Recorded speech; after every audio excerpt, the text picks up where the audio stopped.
Boa noite, pessoal. Boa noite.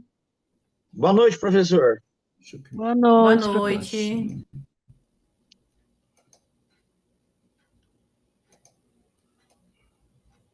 Vocês me ouvem bem? Perfeito. Ok, obrigado, Renan. Nesse iniciozinho, eu queria matar uma curiosidade. Alguém chegou a ver o vídeo Vida Maria? Buscou o homem da cabeça de papelão? Eu assisti Vida Maria, professor. E aí, o que você me conta? Parece que a coisa lá, parece que a coisa é meio cíclica, né? Repetitivo, né? Sim, Umas experiências que vão se repetindo ciclicamente, né? Eu achei muito interessante. Até vou assistir com o pessoal lá do terceiro ano, ensino médio. sim. É muito interessante para a gente perceber a força dessa construção no meio cultural, né? Porque É, muitas vezes a gente está repetindo história atrás de história, né? Ou tendo a ilusão que está vivendo uma vida que a gente tem total liberdade, que pode escolher, né? Então, o grande convite do Vida Maria é essa percepção mesmo, né? Da gente entender como uma geração passa para outra a sua herança, né? E pensando em termos de futuros profissionais que vão trabalhar com a análise da palavra, né? Num contexto analítico, entender que nos nossos discursos nós trazemos esses aprendizados, né?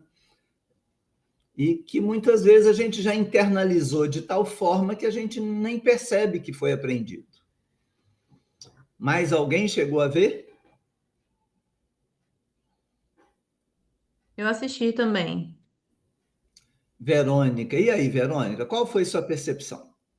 Me chamou muita atenção porque o que foi negado àquela primeira personagem, ela repetiu mesmo, né, com os filhos dela. Sim. E às vezes a gente assusta, né, quando a gente vê isso num desenho animado, né? Muito interessante essa percepção. E eu acho que não tem como a gente ver e não refletir sobre a própria história, né? Que bom que vocês assistiram. Eu achei bem forte. Muito, muito forte.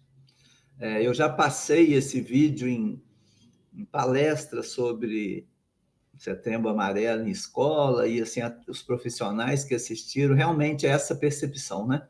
Uau, né? Como a repetição. Ok, brigadão, Verônica. Mais alguém?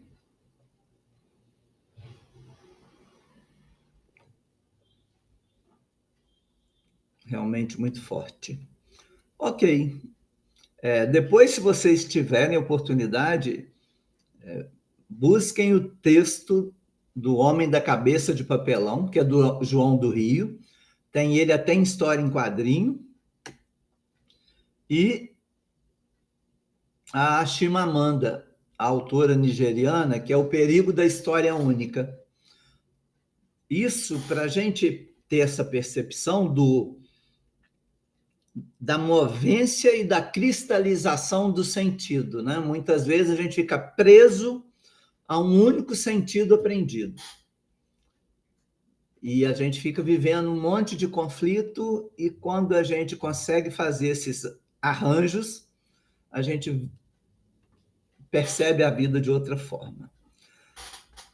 Ok, então hoje a gente vai falar sobre a questão dos sonhos antes de Freud e Jung, né, para perceber essa importância do Freud quando ele vai trazer o sonho para a questão psíquica, né?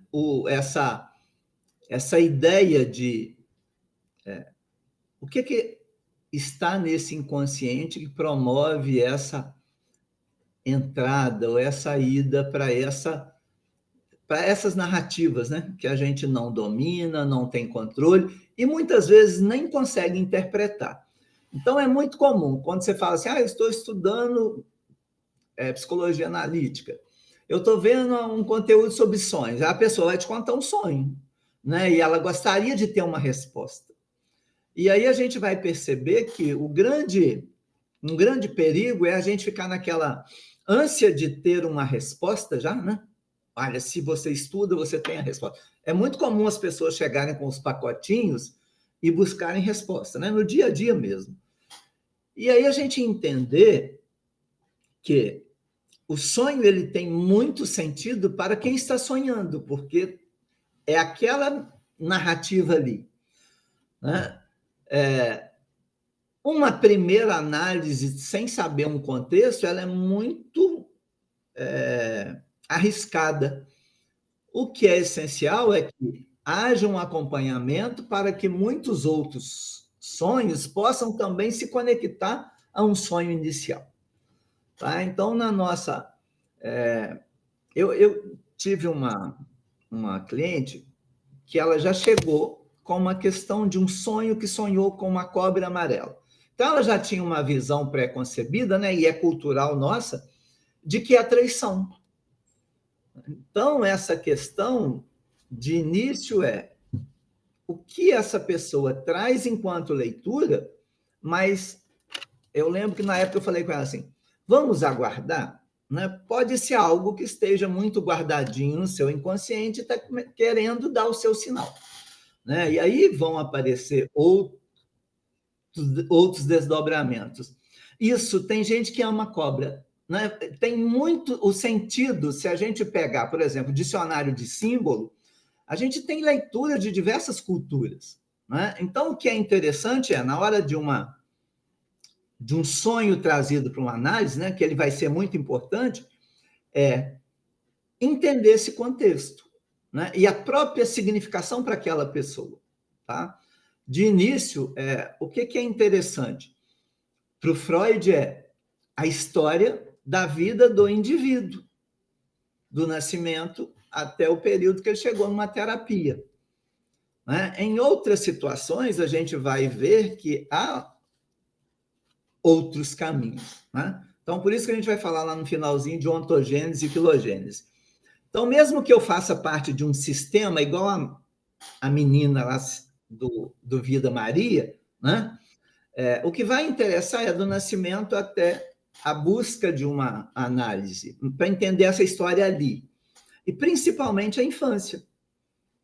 Tá? Não que a gente vai ficar preso o tempo todo só nessa infância, mas essa infância ela determina muito da nossa ação, né? Muito dos conflitos que a gente vive.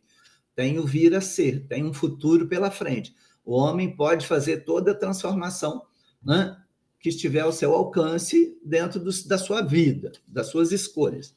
Mas entender que também ficam marcas. Ok? Então, a gente vai dar uma passada. Deixa eu voltar aqui.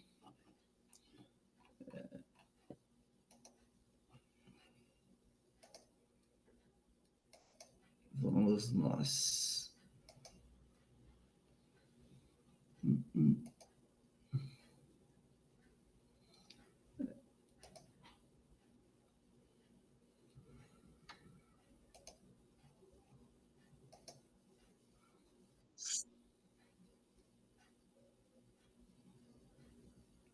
Aparece para vocês aí, não? Professor, abriu a tela, mas ainda está preto. Ainda não Não. chegou aqui. Não. Aí, está abrindo. Opa. Então, vamos nós.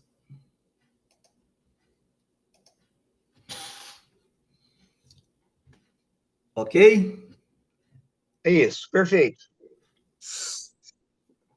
Então, vamos fazer esse apanhado.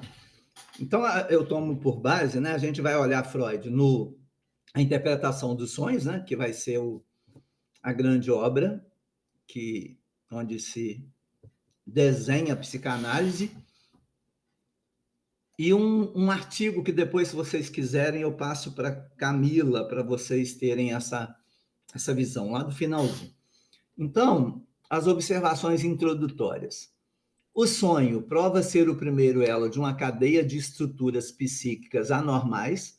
Então, o Freud, quando vai voltar a atenção muito para os sonhos, ele está trabalhando com a questão da neurose, e ele fala lá na introdução do livro, né, e foram algumas edições, e ele faz algumas mudanças, claro. Ele fala que as análises de sonho que ele trabalha é sonho dele mesmo e de pacientes, né? Então, é algo que ele conhecia e que ele estava acompanhando. Então, fica aí aquele alerta inicial, né? Um sonho, ele precisa de um contexto maior para fazer sentido, né? Para a gente ler esse simbólico. Então, uma outra questão que nós também já abordamos é como Freud foi recebido no meio científico, né? Na questão em relação à medicina. Então, ele tem uma espécie de desabafo lá na apresentação, no início do livro, que ele fala que não deve gratidão aos círculos profissionais, porque parece que eles não superaram a estranheza inicial, né? Então, ele, como se a obra e a discussão dele não fosse de grande interesse, ok? E a gente, se olhar, quando a gente fala de psicanálise hoje ainda, a gente percebe que é um estranhamento, né?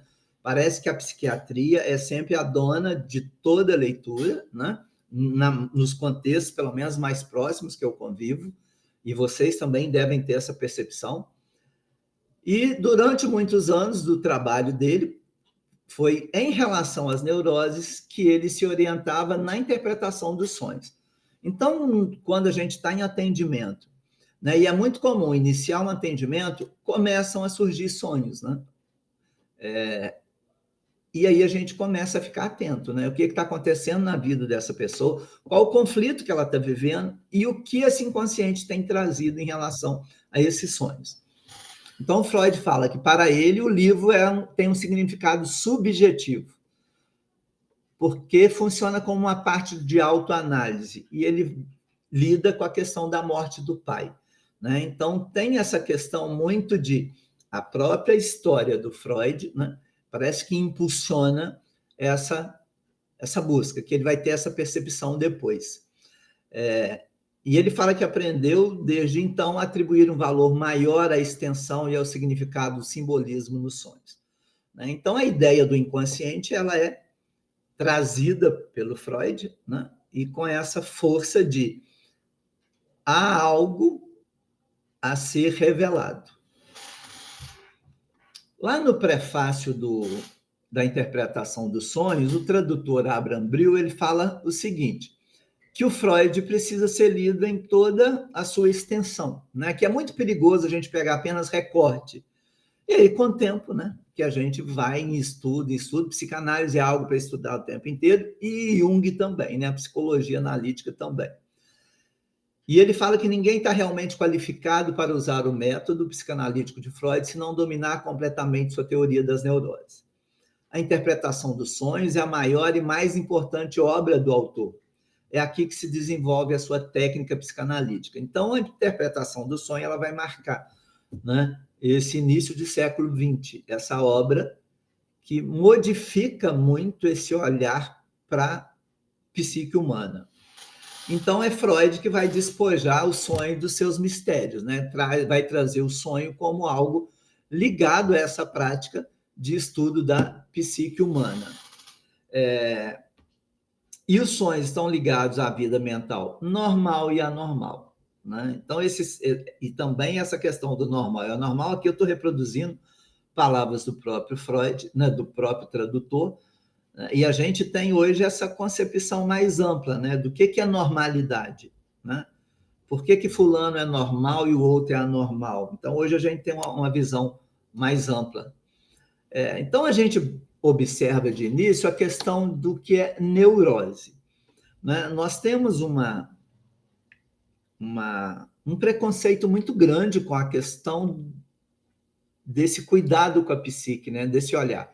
se a gente vai a psiquiatra, se a gente vai a psicólogo, né? Ainda em pleno século XXI, a gente ainda sente. Por mais abertura que a gente tenha visto ultimamente, né, sobre saúde mental, é muito comum a gente taxar o outro apenas, né?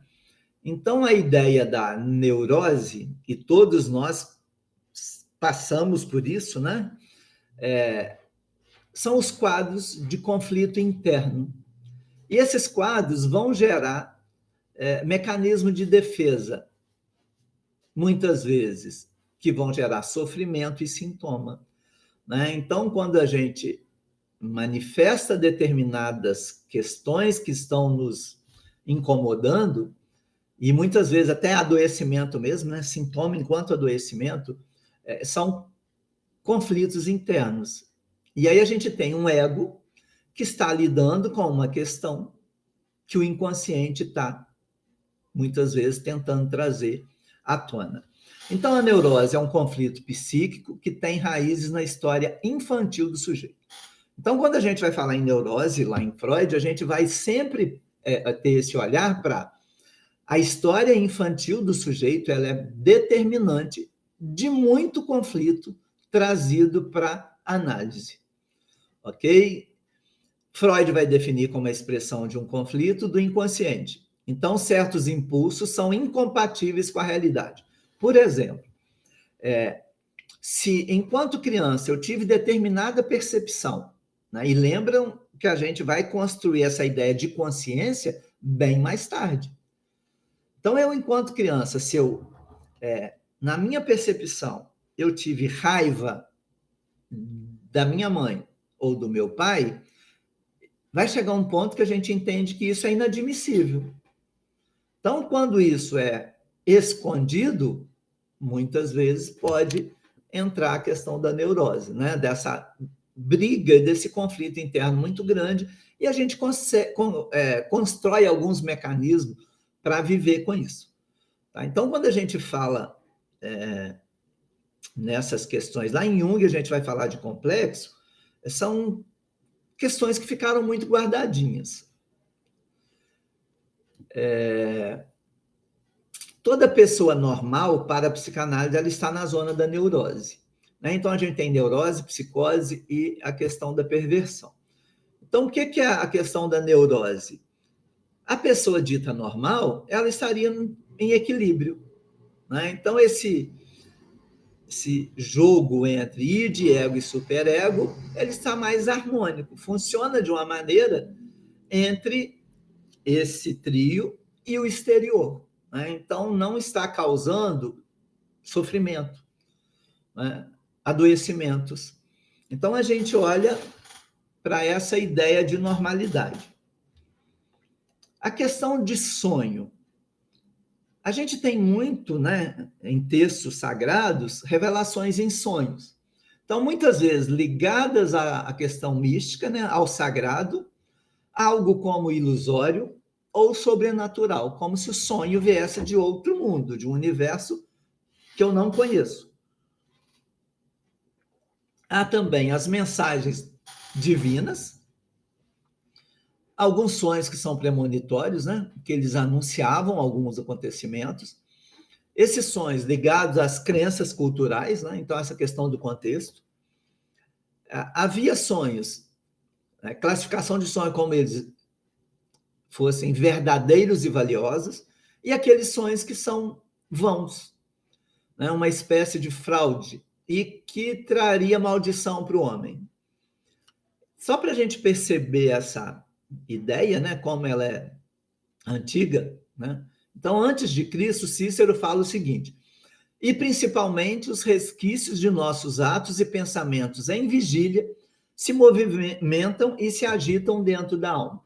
Então, o que nós vivemos durante o nosso dia, esses resquícios, esses restinhos voltariam, né, à noite e constituiria o sonho. Nessa primeira etapa, antes da construção, né, da visão freudiana, a gente vai ter, a partir daqui agora, vários autores. Então, o Freud, no início da interpretação do sonho, ele cita uma enormidade de outros pesquisadores E a gente vai ver aqui uma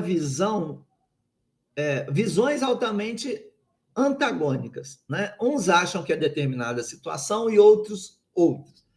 Como acontece com vários autores, né? Se a gente pegar alguns outros analisando a própria obra do Freud e Jung, terá apontamento. Mas o que é interessante aqui, antes da gente entender esse caminho psíquico na análise dos sonhos, é que o sonho era muito ligado à questão somática, ao próprio corpo, né? Então não se dava atenção à questão psíquica.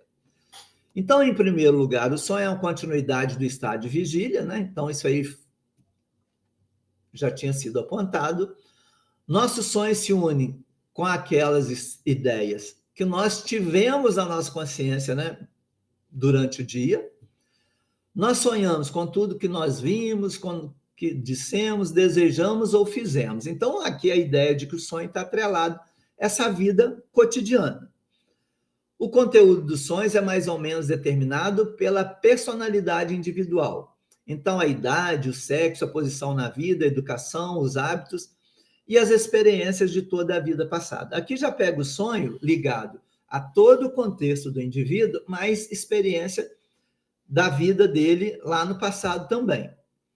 O sonho é algo totalmente isolado da realidade experimentada na vida de vigília. Aqui já há uma distinção, né? Olha, o homem sonha com situações que ele não viveu, né? Então, como se o sonho fosse uma outra realidade, né? Fosse uma espécie de, em algum momento, de fuga, uma forma de vivenciar de outra maneira o que ele não pôde viver. Ainda dentro dessa concepção que o Freud vai trazendo de outros autores, é citado o seguinte: ao adormecermos, todo o nosso ser, com todas as suas formas de existência, desaparece, por assim dizer, por um alçapão invisível. Então, aqui é como se a gente deixasse de existir e entrasse num outro mundo. Aqui tem um arzinho do inconsciente muito forte. Por mais estranho que possa parecer o sonho, ele nunca pode se separar da realidade. Então, mesmo os sonhos que são muitas vezes difíceis de interpretação, né? Que a gente não entende o que aquilo quer dizer, para alguns autores não estaria separado da realidade. Por quê? Para sonhar, a gente deveria ter experimentado aquilo de uma forma objetiva ou subjetiva. A gente tem ainda a ideia da memória no sonho. Num processo de análise, muitas vezes, o que apareceu num sonho vai aparecer em algum outro momento, né? É como se houvesse uma cadeia. Então, o sonho que inicialmente não tinha sentido, numa sequência ele pode revelar, né, o que ficou de conteúdo em sonho anterior. Então, seria equivocado supor que tal conexão entre o conteúdo do sonho e a realidade será prontamente revelada como um produto óbvio da comparação instituída. Então, fica aqui aquele alerta. Diante de um sonho, a gente já quer traduzir de imediato, né? E aí, lembrando que a gente vai tentar fazer essa tradução com a mente racional, com a mente consciente. E o sonho não é essa linguagem, né? A linguagem do sonho é imagética. Então, quando eu fico tentando forçar uma interpretação de forma, né, racional, como a gente argumenta no dia a dia, a gente corre o risco de atropelar em relação a esses sentidos. Lembrando que o consciente, né, ele tem o ritmo dele também. Então, algumas peculiaridades são evidenciadas pela memória do sonho. Vou contar algo aqui muito particular. Quando criança, eu tinha um sonho. A gente morava numa casa bem simples, tinha um quintal enorme e, à noite, sempre parecia que vinha algo correndo em minha direção até essa porta. E eu, com muito medo, eu corria e fechava a porta. E a porta nunca chegava no portal, né? Então ficava sempre uma greta. A porta nunca concluía, não fechava. E eu acordava muito assustado. Então esse sonho me acompanhou desde criança. E quando depois que a minha mãe faleceu, esse sonho voltou. E quando eu fui fechar a porta, aquela sensação que eu tinha que algo vinha me perseguir, apareceu a imagem dela. Depois disso, eu nunca mais sonhei com essa questão. Né? Então, as memórias que ficam nos sonhos, né, elas vão aparecer muitas vezes e vão ser elucidadas. E muitas vezes num tempo bem distante desse tempo nosso da pressa do relógio. Uma das fontes em que os sonhos extraem material para a reprodução é a experiência da infância. Tá? Então, para alguns autores e para Freud também, a infância é muito determinante do que vai aparecer nesse material, né? Ainda mais quando se fala em conteúdo recalcado. Nada que tenhamos possuído mentalmente uma vez pode se perder inteiramente. Então, aqui fica uma informação para a gente entender a possibilidade do que pode aparecer num sonho. Né? Se uma vez que o que a gente vivencia ou possuiu mentalmente, né? Muitas vezes uma percepção durante o dia, você teve, não ficou tão importante assim, mas ela ficou guardada e pode aparecer em sonho. E talvez aí seja uma questão de, gente, como eu estou sonhando com isso se eu não dei conta? Né? Então a gente tem, ainda mais hoje, a gente é metralhado de informação. Então, o estímulo e as fontes dos sonhos. Então, em determinado ponto da obra, o Freud vai trazer a ideia, ele traz um ditado, né, que os sonhos vêm do estômago. E é muito comum uma pessoa falar assim, nossa, ontem eu comi tanto, eu tive tanto pesadelo, né? Então, essa ideia de que o somático é o que vai interferir na construção desse sonho. Então, sonhos está ligado à perturbação no sono. O que eu vivenciei durante o dia? Um dia mais agitado me levaria a ter sonhos ou mais sonhos, né? Alguma questão que mexeu muito comigo, eu poderia ter algum sonho relacionado a isso? Então, a questão aqui é o somático, né? O corpo, ele também vai influenciar na construção do sonho. Então, no sono, a gente teria uma consciência sensorial mais profunda, né? Como se desarmasse essa consciência toda, né? E a gente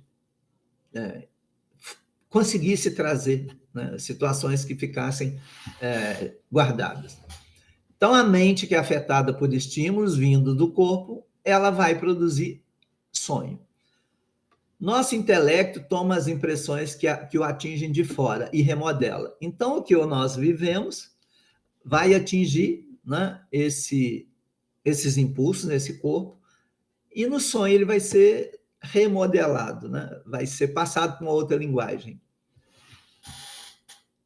Uma grande questão o Freud, a preocupação dele é a seguinte: para nós, entretanto, a questão não é de onde se originam os sonhos específicos, mas qual pode ser a fonte estimulante para os sonhos comuns de pessoas normais. Né? Então, qual é a fonte desse sonho? Ele vem do corpo? Né? É o somático que impulsiona essa psique? Ou há uma outra, um outro campo, né? Que é o psíquico, que vai fazer essa produção? Quando a gente analisa sonho, lembrar que é sempre um terreno instável. E por mais que a gente tenha, né, a vontade de traduzir para um cliente, ou mesmo no dia a dia normal, né, e quando a gente for bater um papo, a gente vai ver quanto de folclore, né, tem nessas interpretações de sonho na vida cotidiana.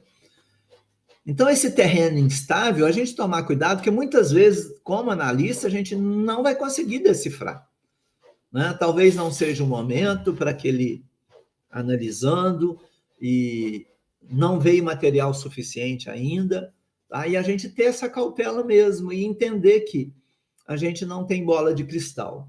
Assim, a cada passo que damos em nossa análise da vida dos sonhos, sentimos que é impossível fazer generalizações, sem nos resguardarmos por meio de ressalvas como frequentemente, via de regra ou na maioria dos casos, e sem estarmos dispostos a admitir a validade das exceções. Então, Freud reconhece que, apesar de traçar um caminho, ele muitas vezes não funciona para todo mundo, né? O contexto, a vivência, né? Nós somos seres únicos. E eu lembro que eu chamei a atenção para uma situação, se eu não me engano, naquela aula inaugural, o cuidado de, diante de uma teoria, a gente querer encaixar a pessoa que está diante da gente. Tá? Então, essa percepção e já ter essa leveza, né? Eu sei que no nosso início a gente fica cheio de dedo, a gente quer mesmo dar resposta, mas entender que é muito complexo. A maioria dos que escrevem sobre o assunto tende a reduzir ao mínimo o papel desempenhado pelos fatores psíquicos na instigação dos sonhos. Então, é aqui que entra o grande caminho do Freud, né? Esses autores que ficaram tateando e tendo o somático como o determinante para o sonho, o Freud percebe que poucos tocavam na questão do psíquico, né? Visto ser tão difícil chegar a esses fatores, né? E é por isso que a gente ainda ouve até nos dias atuais a questão de psicanálise não é eficiente, terapia não é eficiente, porque é tudo num campo, né, que muitas vezes não tem como medir e provar, como se fosse dissecando algum ser num laboratório, tá? Mas a grande contribuição o sonho está ligado à questão psíquica. Aqui eu tomo uma expressão que é lá da justiça, a supremacia da verdade, né? A gente tomar um cuidado, quem está autorizado a dizer, né? Então, hoje, o grande convite, hoje ainda, hein, é laudo médico, remédio, e como se isso apenas fosse a solução dos nossos conflitos. Porque ainda hoje há um descrédito grande em relação a processo terapêutico, psicanálise, né? Se tem psicanalista no meio de psicólogo, é visível, muitas vezes, essa distinção. Então, a gente pensar, quantas pessoas ao nosso redor, hoje, buscam terapia? Será que essas pessoas também ainda estão nesse formato de remédio de farmácia que resolve? É médico que resolve? Ou há uma abertura de eu preciso me entender enquanto indivíduo num campo que remédio muitas vezes não vai trazer resolução, né? E mais uma vez eu reforço, não nego a questão da medicina, não é isso. A gente está aqui num campo de lidar com palavra e psique, ok?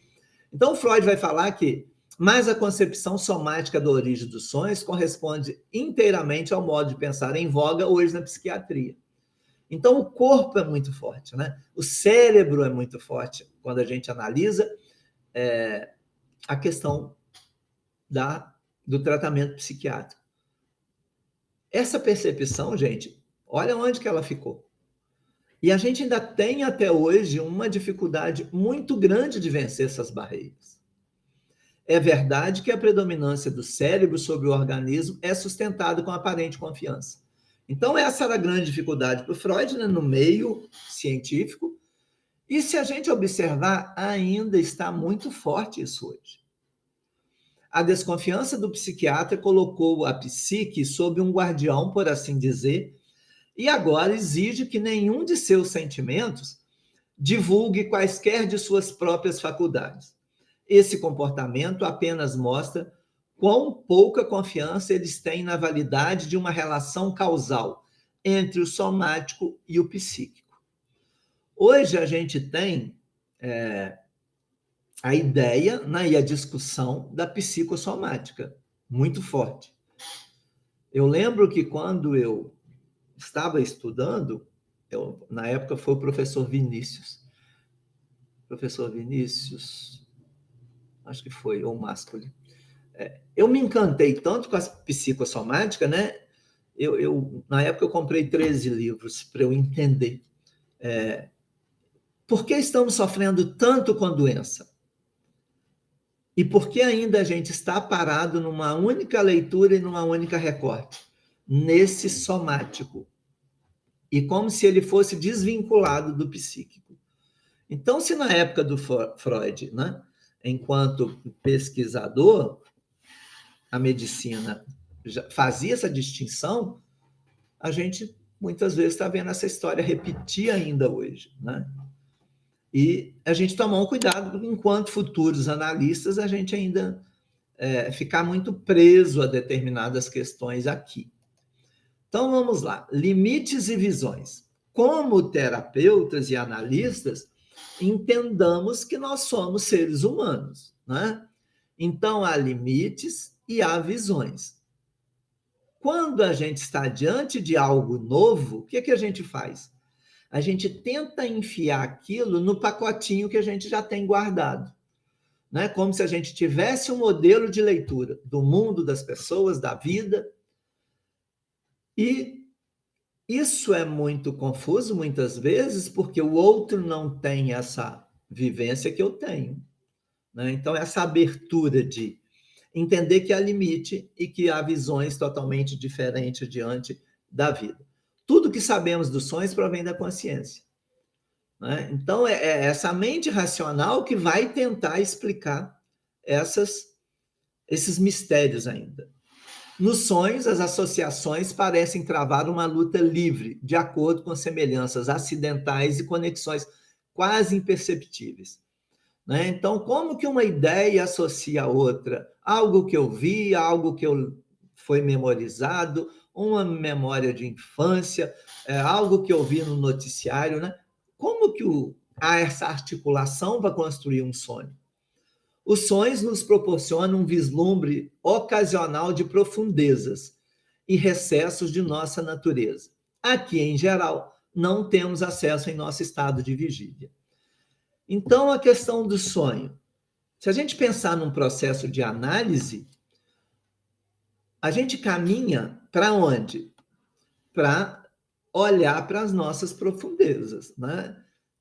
O recesso, o que tem nessa psique? O que está guardado?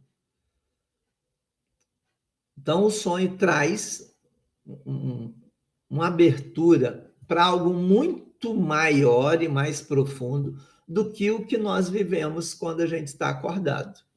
Os sonhos parecem existir para nos mostrar nossas naturezas ocultas e nos revelar não o que somos, mas o que poderíamos ter sido se tivéssemos sido criados de maneira diferente.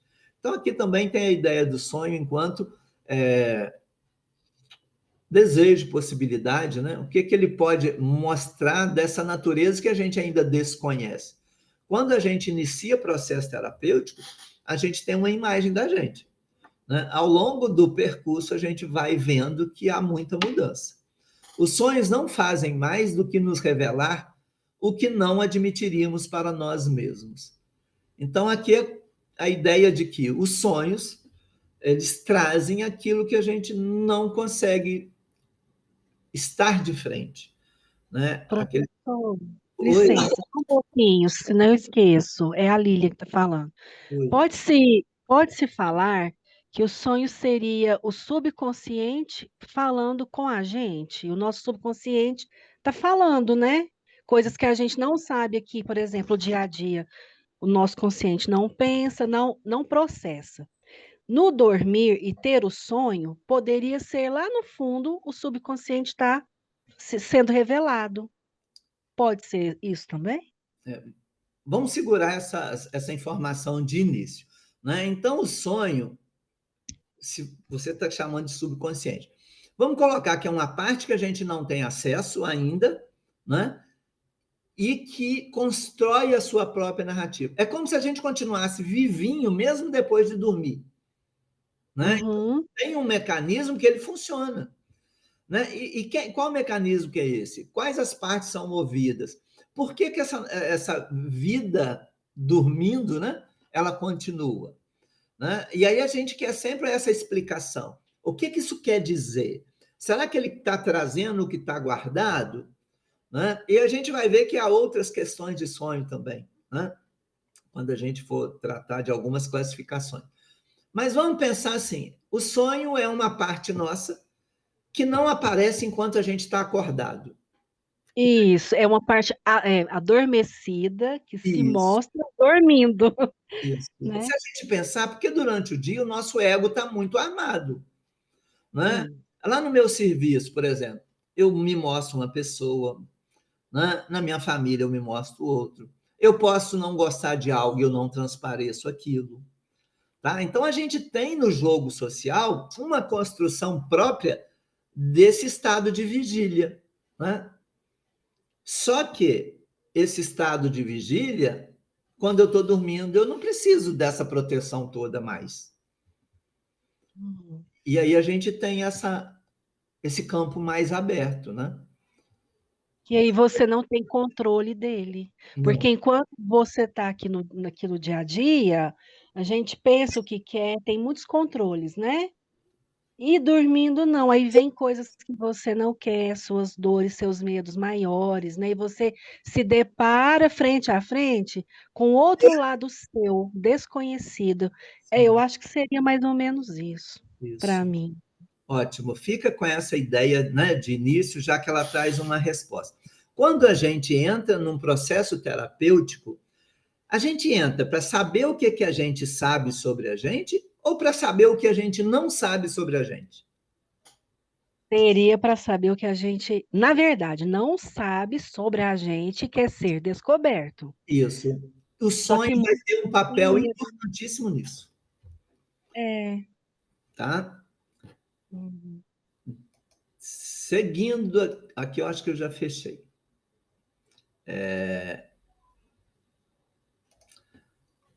Então, a questão da linguagem do sonho, né? Você falou aí, a questão de imagem. Então, esse sonho, ele não tem, ele tem o inconsciente tem a lógica dele, né? Que a gente desconhece. Então, a gente acha assim, isso é tudo absurdo, absurdo para a nossa mente consciente. Né? Mas há ali uma ordenação. Né? Por que se escolhe determinadas cenas? Por que é construído? Por que aparece um bicho hoje, uma pessoa amanhã? Né? Então, existe ali uma organização. Então, nos sonhos, a imaginação se vê destituída do poder da linguagem conceitual. Então, a gente que gosta muito, por exemplo, de estudar, de ler, a gente está muito ligado a conceito, a gente quer explicar, a gente quer racionalizar o tempo inteiro. Quando a gente analisa sonho, não adianta a ilusão desse controle. Então, é obrigado a retratar o que tem a dizer de forma pictórica. E como não há conceitos que exerçam influência atenuante, faz pleno e poderoso uso da forma pictórica. Né? Então, essa razão ela não domina na hora do sonho. E a imagem. E a gente lembra um tempo curtinho de sonho. Né? Então, há também uma espécie de condensação, né? Como se a gente zipasse um arquivo. Né? Porque muita coisa aparece. E o que a gente não lembra, assim, por mais clara que seja a sua linguagem, ela é difusa e desajeitada. Então, quando a gente está tratando de análise de sonho, se eu quero de início já, com a minha mente acostumada com conceitos, traduzir isso é muito precipitado, né? Porque essa não é a linguagem, é a forma de expressão do inconsciente. Então, nós temos aqui a atividade simbolizadora, né? A imaginação. Então, esse campo altamente fértil, que é o inconsciente, e a questão do simbólico, né? O que está sendo simbolizado por determinado objeto, por exemplo? Por que eu sonhei que eu estou caindo? Por que eu sonhei que eu estou dirigindo?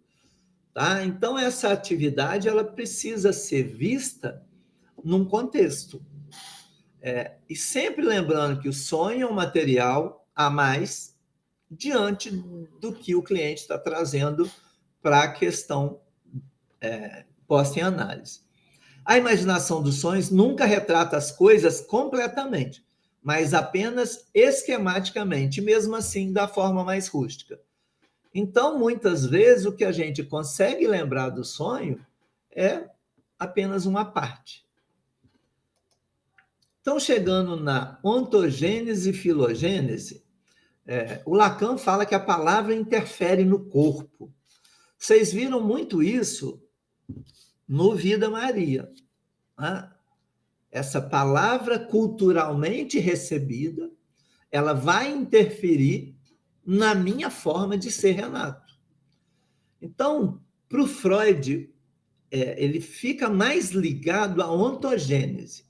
Ele acredita que a filogênese já aparece na ontogênese. O que é isso? O que interessa para a análise seria do meu desenvolvimento até a minha chegada numa terapia, por exemplo. As situações cotidianas, os conflitos, é que vão ser o material da análise. Aqui, a gente tem a outra visão, que é a filogênese. O que a minha espécie passou que ficou marcado em mim? O que o meu sistema familiar viveu que também deixou marcas em mim? Então, Freud reconhece essa questão também, mas ele vai focar na ontogênese, e principalmente na infância. Não sei se vocês conhecem o Genera, que é um teste de DNA, né? Ele faz mapeamento, e aí faz leituras das questões de saúde, e uma coisa bem mais ampla, né? Muito além de descobrir paternidade. Aí eu peguei só uma foto, eles fazem uma leitura, né, onde esse gene, né, esse tipo genético, onde que ele apareceu? Né? E aí ele faria um percurso, né? Começa na África e vai para ali, vai para outro lugar. Aí quando você vê uma análise, você fala assim, uau, né? Há muita história. Então o Freud não está pensando em genética, nada disso. Né? A ideia de o que aconteceu da minha vida, da fecundação até eu chegar numa terapia, é o material de estudo. Né? Em outros campos, a gente vai ver que, olha, há outros caminhos que também vão interferir na minha vida. Mas quando a gente está pensando nessa questão de análise de sonho em Freud, a gente vai pensar nessa ontogênese, o desenvolvimento no decorrer da minha vida, com um foco muito grande na questão da infância. Para Freud, aqui eu já peguei um pouquinho de um artigo para a gente ter essa questão de ampliar um olhar.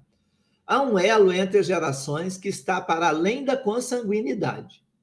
A hipótese freudiana sobre a herança psíquica é fundamentalmente filogenética. Então, essa espécie passou por determinadas modificações e isso chega até a gente. E aqui ele não está falando de DNA, né? Isso nem existia. A constituição do sujeito não pode ser pensada sem a edificação de uma cultura que o antecede. Nós falamos muito isso na aula 1, né? Nessa construção desse indivíduo.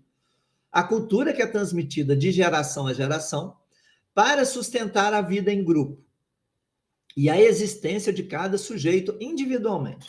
Então, se a gente pegar como exemplo o recorte do Vida Maria, os filhos os netos da Maria, né, da senhora, né, da mãe da Maria, eles vão reproduzir muitas vezes a história daquela avó, porque a mãe aprendeu daquela forma. Né? Então, a visão de mundo está ali naquele recorte. Ah, mas não pode fazer diferente? Pode. Né? Essa construção da história única e individual, todo mundo vai fazer. Só que a força disso é muito grande. Então, essa constituição via cultura, que ela é transmitida de geração a geração, ela é para sustentar uma vida em grupo, mas também ela é para sustentar a existência de um sujeito individualmente. Então, muitas vezes, quais as histórias que um indivíduo me contou que muitas vezes está mais ligado aos interesses dele do que a transmissão de um conhecimento para mim. Aquilo que pode ser operante na vida psíquica de um indivíduo pode incluir não apenas o que ele próprio experimentou, mas também coisas que estão inatamente presentes nele.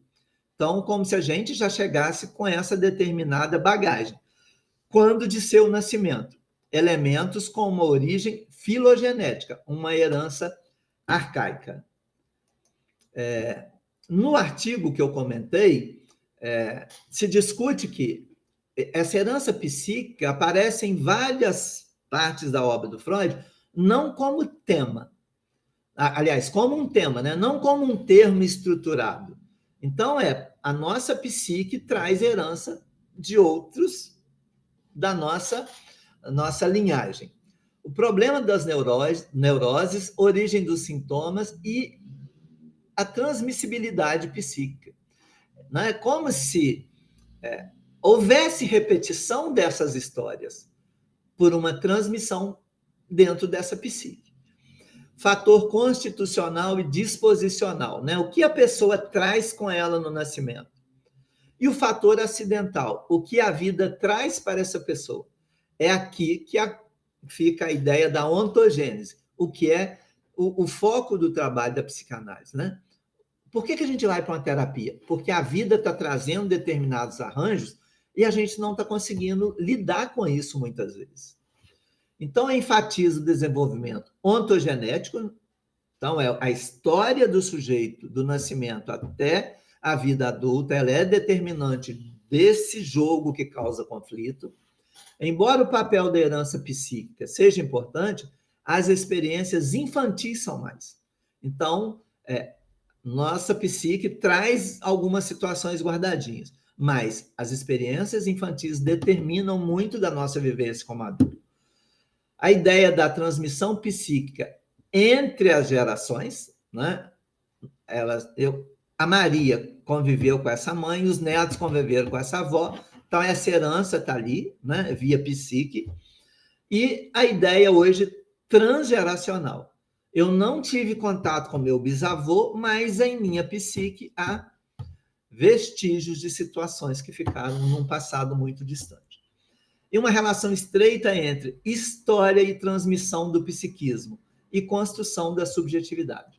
Não podemos perder de vista que a nossa história, ela abarca essa transmissão desse psiquismo e eu vou me construir enquanto sujeito por essa via, história e transmissão psíquica, ok? Então, tem uma frase que o Freud pega em Goethe, que ele fala o seguinte: aquilo que herdaste de teus pais, conquista-o para fazê-lo teu. Então, não é repetir igualzinho eu recebi, mas a partir dessa herança, transformar numa história singular. Né? Ninguém está condenado a ficar repetindo e não sair desse ciclo, ok? Agora, a gente tem um pouquíssimo minutinho, eu vou abrir para a gente conversar um pouco. Quem quiser se manifestar. Vivian, você pergunta se era o medo de perder a minha mãe. Sinceramente, eu não tenho essa clareza. Hoje eu tenho uma outra leitura, né? Apesar de uma mãe muito amorosa, mas a gente vai entender que é uma mãe, né? Não sei o que eu temia. Eu estou escrevendo um livro com um terapeuta junguiano e a gente vai chegar numa clareza maior disso, né? O nosso inconsciente, acho que ele o tempo inteiro colocar um espelhinho na nossa frente. Olha, veja isso, veja aquilo. Mas a gente ainda muitas vezes não está preparado para. Né? E por isso que a gente adia, que a gente corre de terapia, né? Que a gente acha que não precisa muitas vezes. Mas é muito amplo, é muito mais amplo. Meus queridos, mais alguma questão que vocês queiram trazer? Algum questionamento? Eu tenho uma visão, conforme o senhor falou, o sonho ele revela o que a gente não admite. Por mais que, por exemplo, no meu caso, eu estou no processo terapêutico dedicada, empenhada, eu meio que bloqueei meus sonhos. Então, quando eu lembro, para mim é muito assim, sabe? Eu fico bem apreensiva. E ele traz informações que eu tenho dificuldade de ler minhas emoções desde criança. Eu estou melhorando muito com a terapia. E ele traz exatamente essas emoções, essa sensação de, olha, você tem que olhar para isso, é isso que você está sentindo, sabe? Tá interessante, mas eu estou lembrando pouquíssimo. E aí eu trabalho com desenho junto com a minha terapeuta para dar uma desbloqueada, né? Eu estou fazendo esse trabalho. Mas é interessante porque ele traz o que a gente não quer admitir, ou às vezes o que a gente não entende mesmo, né? E aí ter essa percepção. Por quê? O que o racional não dá conta, o inconsciente vai fazer o trabalho dele. Né? Porque a gente acha que o inconsciente é assim, é um bolo de coisas sem noção de nenhuma. Né? E aí vai chegar de determinada forma. Se a gente tivesse mais percepção, né, mais presença, a gente entenderia muito sinal. Né? A questão do desenho, da arte, ela é maravilhosa para isso, né? Essa via de acesso para o inconsciente. Né? E mesmo assim, por exemplo, eu produzo muito arte jornal, né? Colagem com pintura. Situações que eu pintei em 2021, eu fui ter clareza dela fazendo uma constelação familiar.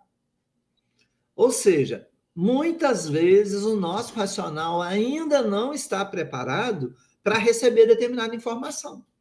Por quê? Nesse estado de vigília, o ego ainda é o comandante, é ele que fica na porta, o que passa e o que não passa. Né? Então, acolher o que vem do sonho enquanto mistério, mas há uma lógica, né, que a gente não domina. E vai chegar um momento que você vai ter muito sonho, que vai vir muita imagem. Por quê? A alma tem o tempo dela.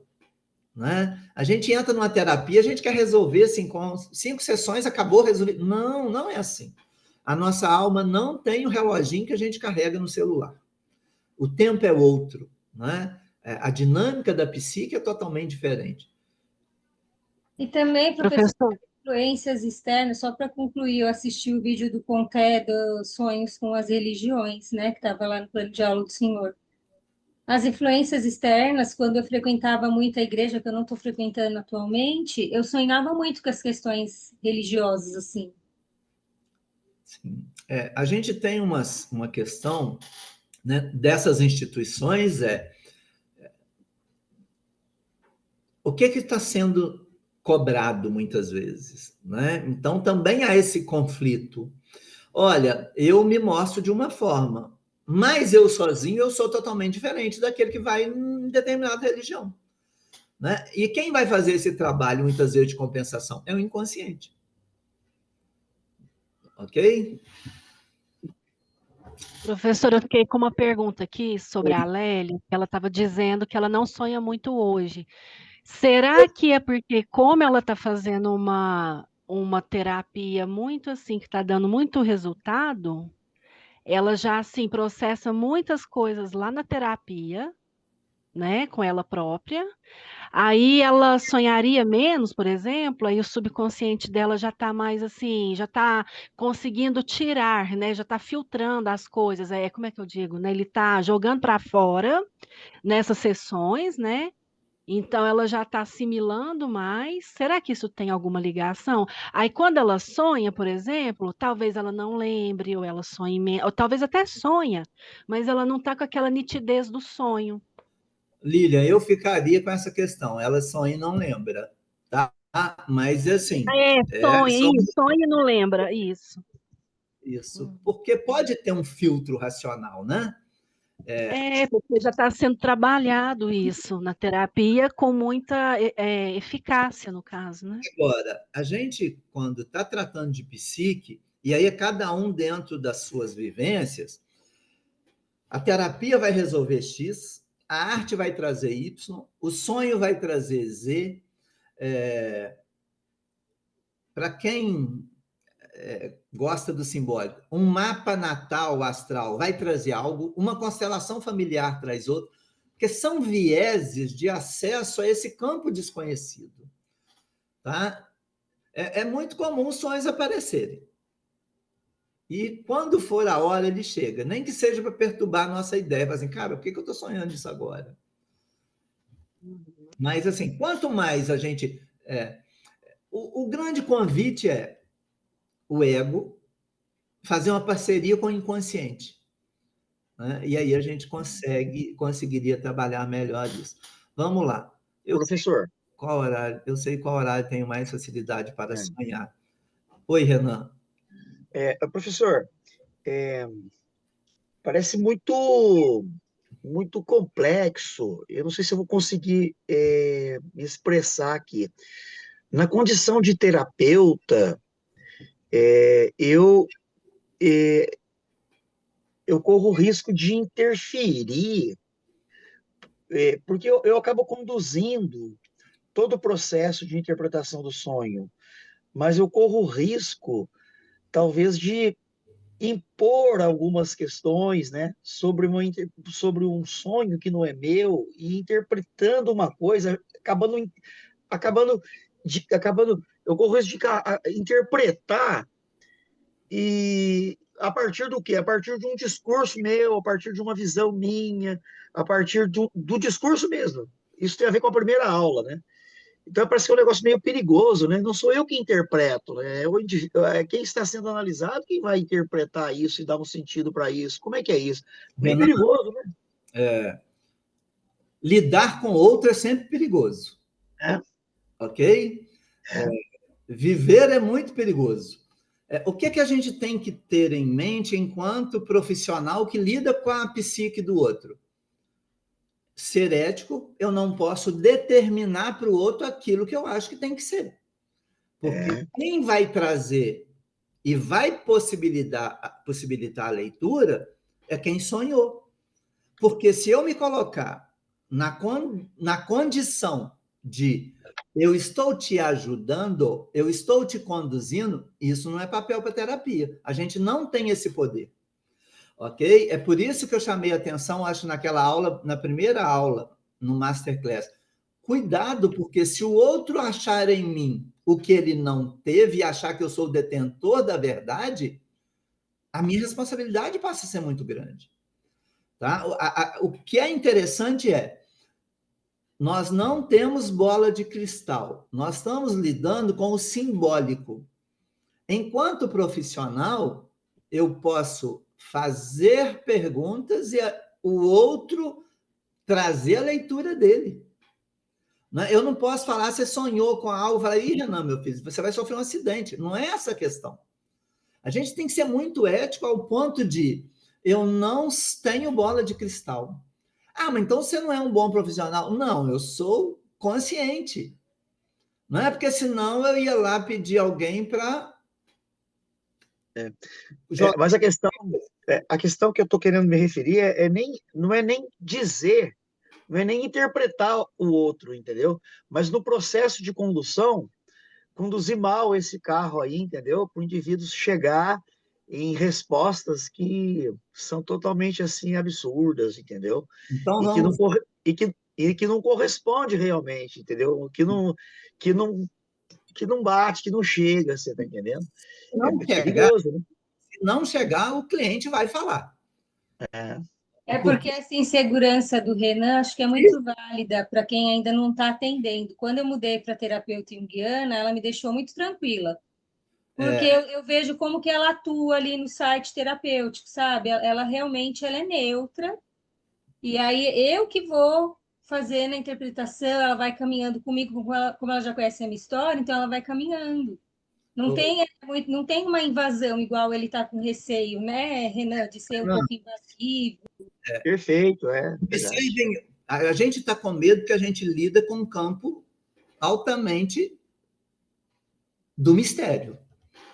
Eu acho que... Deixa eu só concluir uma ideia aqui. Todo juiz age corretamente? Todo médico age acertando tudo? De maneira alguma. Líder religioso acerta em tudo? Então, a gente tem que entender que, enquanto futuro terapêutico, nós não somos deuses.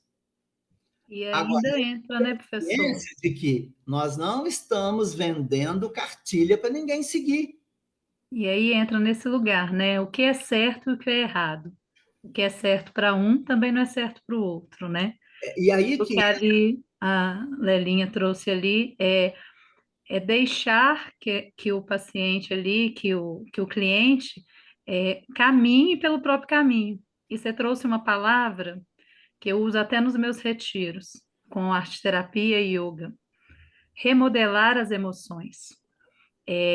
Não há emoções certas, erradas, né? não A pessoa sentir raiva é igual você falou hoje, né? Nós somos humanos, é válido né? sentir. E é necessário. Uma Sim, hora veio a raiva, mas lidar com isso, como você sente isso, né? isso. Como você vai direcionar essa emoção, né? Sim, Porque a sim, partir de um sentir gera uma emoção. E a sim, emoção vai nos dizer como nós vamos nos movimentar e agir diante da vida, né? Então, o que essa emoção que veio a partir de um sentir, né? Como que eu vou lidar com isso? Né, e se colocar dentro desse lugar de olhar não como certo ou errado, mas de ver como que isso ressoa somaticamente, vai para o corpo, exato. né? E é o que você estava trazendo e conduzindo na aula, e eu acho que é dentro desse caminho, né? É de trazer essa intenção do sentir, que não há certo nem errado, e trazer um lugar, eu acho, de acolhimento e de segurança para Sim, que venha o que precisar vir, né? ótimo. Isso. E Construir esse laço. construir, Né? né? A Lélia traz uma questão que ela falou assim, neutro. Eu não acredito em profissional neutro, apesar de haver um discurso muito forte de a neutralidade do analista e do psicólogo. Em nada, né, professor? Não, Neutro se for sabão de bebê. aí eu teria que abrir mão de projeção. Eu teria que abrir mão de transferência contra transferência. Não existe sujeito neutro. Muitas vezes a história do outro vai esbarrar na minha. Muitas vezes um marcou e não veio, marcou de novo e não veio, não é comigo, a briga é com o pai. E Você aí, já disse muito, né? Professor, se a Não minha ir já traz história, uma. eu Mas eu acho que a Lélia trouxe assim neutralidade, ela se sentia assim você tem a aberta para caminhar, né, eu Ney? me sinto ali segura de Isso. ser quem eu sou, e também porque eu vejo, eu posso ter usado a palavra errada, mas é um não julgamento que eu sinto. Sim, é isso que é interessante. Vida de qualquer julgamento. O que é interessante que nós trouxemos? Eu tenho medo de errar, porque eu fui criado que eu tenho que acertar o tempo inteiro e ser bom. A gente está naquela dualidade do bem e mal, né? A gente está aqui, o caminho do meio. Não tem como um não interferir no outro. Quando eu analiso alguém, eu também estou sendo mexido. Tá? Então, a gente precisa, muitas vezes, vai ser insegurança inicial de todos nós, tá? De todos nós. Renan, se você acha que o medo é bom e ele te dá uma certa segurança de limite, ok. Né? O que eu estou trazendo não é que você tem que fazer de tudo e testar de tudo. Não é essa a questão. A ideia é, todo profissional, se a gente tiver nesse joguinho de dualidade, acerta. Na medicina, quantos erros gravíssimos são cometidos, né? E não estou falando que tem que ser assim. É só para a gente abrandar um pouquinho que, uma vez que você vai estudando cada vez mais e consegue fazer nesse atendimento esse acolhimento para o outro trazer o que ele precisa, a coisa está funcionando. Tá? Então, acalmar o nosso coraçãozinho e vai fazer parte da nossa prática, sim. Tá? Então, só tomar um cuidado. Por exemplo, se eu represento determinada instituição, eu tenho uma cartilha para o outro seguir. Não é assim na terapia. Não é assim na terapia. Se você quiser se opor ao que você quiser na sua vida, não é papel nosso julgamento. Por quê? aqui é lugar do acolhimento, é lidar as neuroses, os conflitos internos que precisam ser vistos. E a partir disso, você caminha melhor com eles. Tá? Então, assim... E o que você traz, professor? Só um parênteses aqui. O primeiro retiro que eu fiz de arte-terapia, que uma das minhas clientes participaram, até então ela já fez 5. Quando ela chegou, na primeira atividade que nós fizemos em arte-terapia, depois, né, da apresentação, na hora que terminou a atividade, ela veio para mim no olhar de espanto, ela falou assim, meu Deus. Aí eu falei, né, oi, você quer trazer? O que você está sentindo? Né? Ela chegou sozinha, ela falou, nesse desenho eu fui compreender uma terapia que eu fiz com o meu psicólogo há 5 anos atrás. Era uma questão que eu achei que estava resolvida, que eu já não lembrava mais dela, e chegou aqui, pum! Eu falei, é esse lugar. Sim. Então, assim, sai desse tempo de ser certo ou errado, porque tudo é um processo, né? E aí, na hora que ela trouxe isso, ela falou, meu Deus, eu não poderia imaginar que viria dali, né? E outra coisa que você trouxe também, que eu quero só contar uma história rapidinha, minha filha, eu tenho uma filha de 22 anos e uma que fez 11 agora. A minha de 22 anos, com 4 anos de idade, ela tinha que saber ler, escrever, fazer letra cursiva, e eu colocava tempo de estudo, e tinha que falar inglês, e tinha... Tá. Aí a minha de 11 anos estuda dentro de uma escola, que é um sítio, que ela planta, que ela colhe, que ela desenha, e aí veio a pandemia, pum! E aí eu dei uma surtada, no princípio, acho que, né, quem não surtou... Todos nós. Né? E aí eu falei, opa, peraí, eu nem sei se vai ter o amanhã, não dá para fazer comida, vamos comer pipoca, vamos que esse negócio de estudar o quê, e vamos deixar isso para lá. Enfim, a Alice não foi alfabetizada. E aí a Clara virou para mim e falou assim, mas como assim? A menina só planta. E agora, na idade de 6 anos, não sabe ler. Foi minha filha, foi o que eu dei conta naquele momento e que eu entendi que era correto. Nesse momento, eu vejo de uma outra perspectiva. E tá tudo certo, nós vamos ter que trabalhar com isso, né? E aí, nesse lugar da pandemia, eu tirei a Alice dessa escola, porque eu não consegui pagar essa escola nessa época, porque eu tive que parar de trabalhar, diminuiu muito dentro do meu trabalho, e eu tive que fazer alguns, né, alinhamentos, e coloquei ela numa escola municipal do lado de casa. E aí, quando passou a pandemia, o pai dela falou, não, vamos voltar ela para aquele lugar, enfim, que ela vai ter outras possibilidades, né? E realmente. E aí, na hora que foi voltar, a Alice foi fazer a primeira prova dela. Ela tremia. E eu virei e falei assim, Alice, deixa eu te contar uma coisa. Se você tirar 0 na prova, não tem problema. Ela, jura, mamãe? Eu falei, mas não conta para nenhum coleguinha seu, não é porque é errado, que não pode contar, não é segredo. É porque cada pai, cada mãe vai instruir de uma forma. Mas essa prova não vai mostrar o seu conhecimento. Você tem várias habilidades. E se tiver alguma dificuldade, você vai conseguir. Ela, ai, tá bom. A primeira prova ela tinha ido muito mal. Nessa prova ela tirou total. Então, assim, deixou a mente. E aí, se a gente for voltar, né, do que você trouxe, né, primeiro lá, que está tudo voltado à infância, né? Imagina, hoje a gente está em um outro lugar, né? A gente tem outros acessos e a visão vai mudando dia após dia, né? Então, a forma que os nossos pais foram educados, a forma que os nossos avós, né? Isso tudo vai vindo aí dentro de uma construção que realmente todos nós temos uma criança aí que foi ferida, temos um lugar que precisamos trabalhar, né? E não quer dizer que é errado ou certo, foi Não. a forma que deram conta, Isso. que aprenderam, né? E aí a gente vai aprendendo de outras formas. E aí hoje a minha filha de 22 anos está fazendo psicologia. Que maravilha. Eu falei, vai lidando, né? Então, eu acho que vai dentro desse lugar, né? De trazer essa abertura, dessa construção e sermos mais tranquilos conosco mesmo, né? A gente entender que a gente é fruto de criação muito rígida. Muito. E é a lente que a gente usa para ver o mundo. Né? Então, se eu fui muito cobrado, que eu tenho que ser bom em tudo, que eu tenho que dar conta, etc., é essa lente que eu vou reproduzir. E talvez aí a gente atropela criação de filho, cliente, etc. e tal. Então, o que é interessante para o terapeuta? Faça o seu trabalho interior primeiro, que você vai ver o outro de uma outra forma.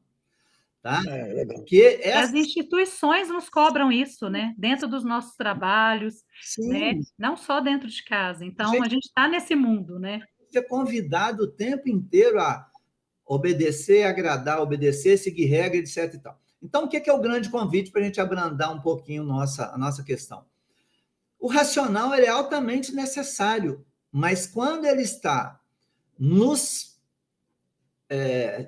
retendo, segurando, eu tenho que ver onde está isso aí também. Tá? Nós estamos lidando com um campo chamado psique.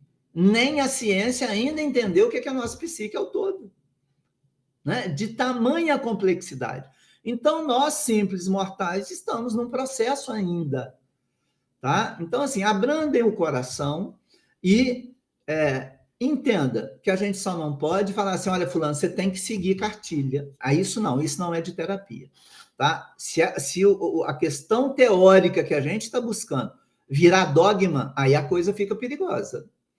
Tá? Então, a gente entender que o outro é um ser em construção, dentro do que ele consegue, dentro do que ele recebeu, da cultura que ele foi inserido.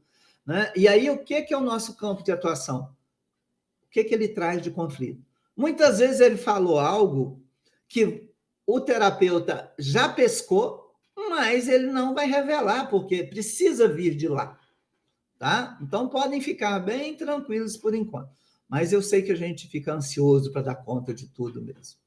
Tá? Se as lentes estivessem embaçadas, né, professor? Sim. Cada um carregando a sua lente, ela precisa ir limpando, né? Então, o grande convite é estudo constante, mas também o processo seu, ele vai determinar o olhar para o outro.